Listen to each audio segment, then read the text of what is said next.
Hey everyone, welcome back to my channel. It's been a while. I just wanted to come back to the video I did on how to learn multiple languages, or if you should learn multiple languages. That was the question. Yes, exactly. I will link it up here in this video so you guys can check it out. Basically, I got a lot of questions whether how or if you should learn multiple languages at once, and I just explained my personal experiences mostly in that video. So in this video I kind of want to show you and tell you guys how you can make it happen to learn multiple languages and what will make it easier. So those are just short brief tips of you that help me and that will hopefully help you too. So let's get started. The first thing is I would suggest you learning different languages that are not in one language family.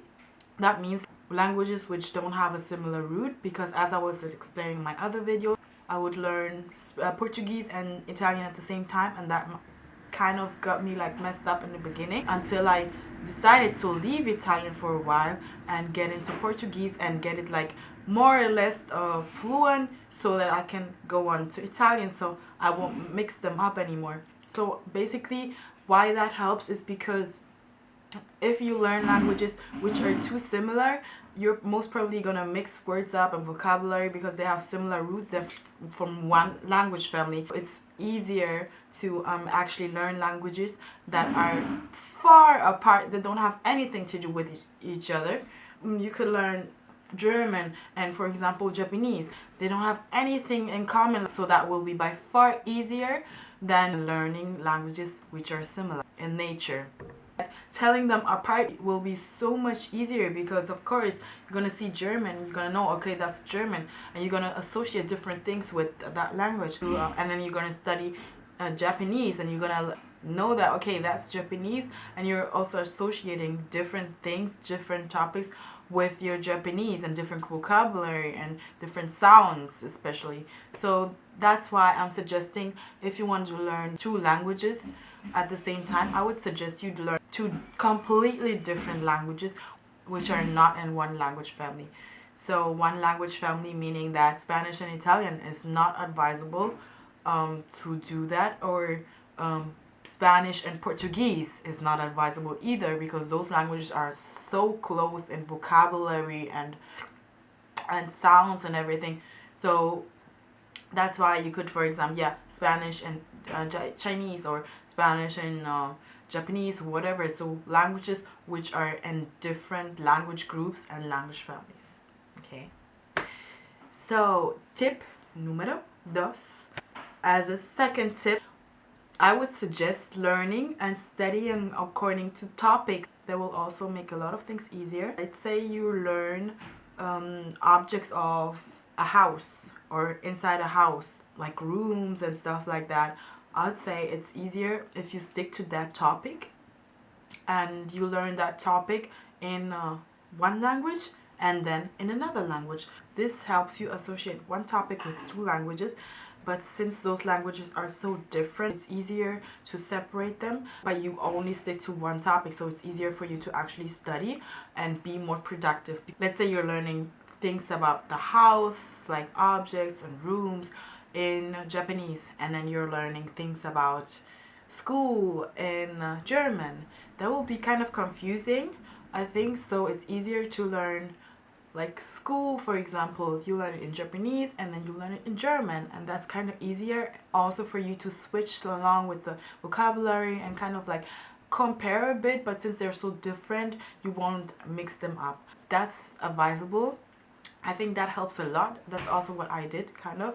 I would, for example, watch a series in Portuguese and then watch the same thing in Italian.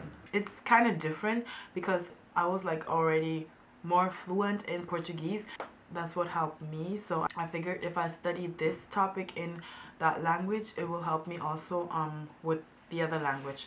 I think crossing topics can help. It can also be counterproductive if you're studying, again, languages which are very similar. So yeah, tip número tres is a very important one that I mainly did, and that's talking to people in that language. That means you always associate that language to and identify it with a group of people, or like one person you always talk to in that specific language. That helps you also to separate it. But again, the base being that those languages are totally different.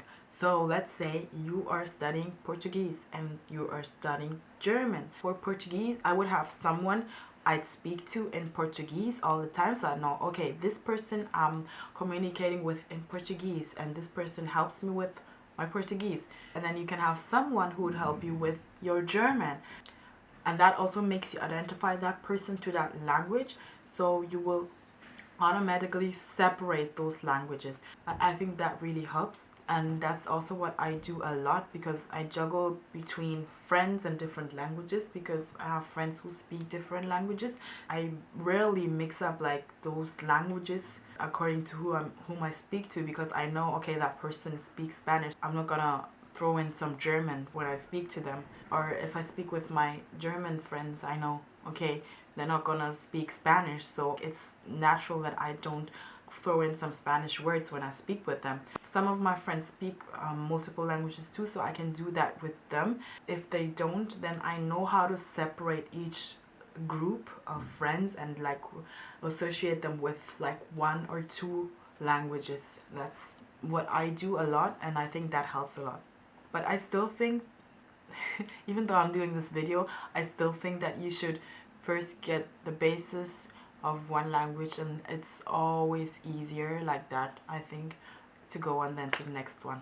Except if they don't have anything to do with each other, then maybe to be productive, I would also suggest you splitting your days and planning on each day which language you will learn. You don't have to learn or study obviously every single day, but maybe let's say today you'll do some German, and then the next day you can do some Spanish. That also helps, just instead of doing Spanish and German on one day, because that's very confusing.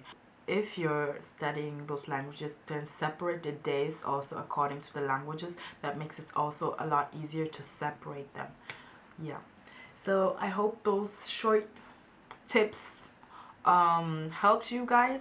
And if you have any more questions, just leave them down in the comment box below. And I thank you so much for watching, and I'll see you in my next video. Bye.